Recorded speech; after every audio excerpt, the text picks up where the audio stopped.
Rattue, Overhyped Joe Parker deserved victory, another defeat for heavyweight boxing. Rattue, Overhyped Joe Parker deserved victory, another defeat for heavyweight boxing.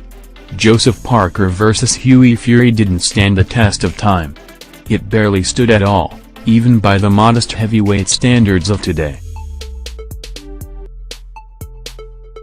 I hope Parker can find another gear or three, that the Aucklander's recent fights are indeed learning experiences on the road to somewhere. His management doesn't inspire much confidence, however, particularly after David Higgins' bizarre performance at a London press conference. Trainer Kevin Barry must be scratching his head, wondering how to take his man forward. Got to say, unfortunately, that doubts about Parker's potential have now set in, firmly. He has probably been overhyped, in an era where the division's post-Klitschko credibility rests heavily on the moderate ability of British muscle man Anthony Joshua. The inside word is that Parker's handlers believed this was a perfect matchup, that Fury would topple from his great height within 6 rounds. This was a moment when Joseph Parker, contender, needed to knock his opponent out. He didn't come close, and he wasn't up against much in Manchester. Hughie Fury is better at trading on his surname than trading punches. He is no Tyson, as in his cousin. A mate reckons who's seen better punches thrown in a rest home. As for boxing's most famous Tyson, to even mention what we saw between Parker and Fury in the same breath as heavyweight title contests of old feels somewhat insulting. Which is the major point. Kiwi patriotism and Britain's newfound status as the home of heavyweight boxing is all that really propped this fight up.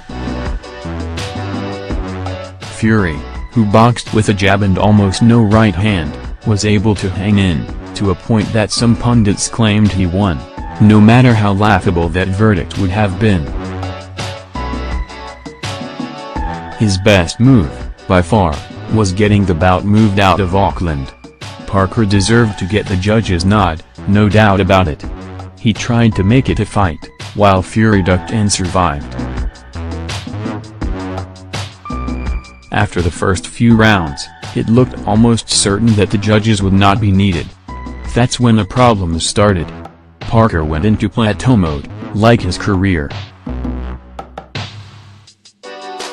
For those of us brought up on the great days of heavyweight boxing, it was like watching something on the undercard.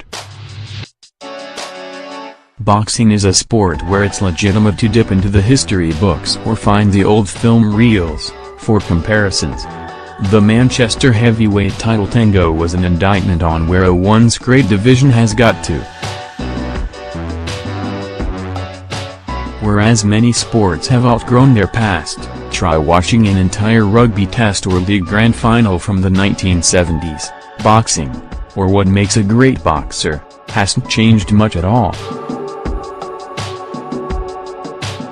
Those extraordinary heavyweights who made boxing what it was were men who ruled the world, and changed it. To pick out one particular batch, the giants of the Golden Age 40-odd years ago would absolutely crush the likes of Parker and Fury. Let's get real, the only reason they get to contest an alleged world title at all is because there are 4 belts up for grabs, and the heavyweight division largely sucks.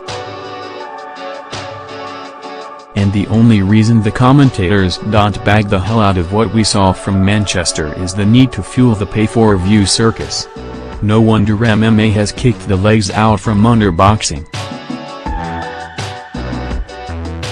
The sweet science has turned into a cat-and-mouse game of protecting an unbeaten record to drive up the numbers. It's the Mayweather method, and Parker is still in the game. Joe Parker is a brilliant bloke and hopefully he makes his dreams come true, gets a shot at something significant. But imagine what a great like Larry Holmes in his prime would have done to Parker and Fury. Imagine, further, and how they would have fared against the almost forgotten men of the 1970s like Jimmy Young and Scary Ernie Shavers, who could have knocked out a brick wall. That is how boxing deserves to be judged.